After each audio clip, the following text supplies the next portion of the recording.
So two spaces that you're bullish on, at least that's what I gathered from your fund, is one is banks. You have a lot of PSU banks as well in your portfolio, and one is pharma and healthcare. So just take us through the rationale. First on banks, right? How are you positioned? Because PSU banks, of course, have had their peaks and troughs in the last many years. But right now, in terms of the entire banking industry and PSU banks particularly, what is the prognosis? So, both of those banks and pharma is an outcome of stock-specific ideas.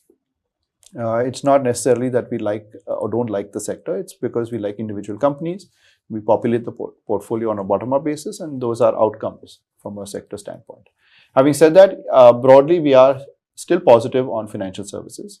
We still think that credit growth of 13 to 15% is achievable.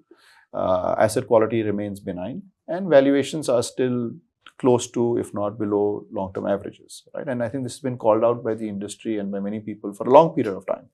For a long period of time, that has not worked, and now it's working a little bit better. And that when in an environment where valuations in general for the sector are reasonable, it's a more fertile hunting ground to get individual ideas. That was true for pharma as well some time back. Now that has changed, right? Because pharma has done extremely well, and stocks are now expensive. Yeah. So our view on pharma is changing, but our view on individual stocks may or may not change because we still like the individual thesis of that particular company. I think it's always important to keep in mind in sectors that we like, there'll be plenty of companies that we don't like, and vice versa. So it's not necessarily that we love pharma, but the individual companies that we like.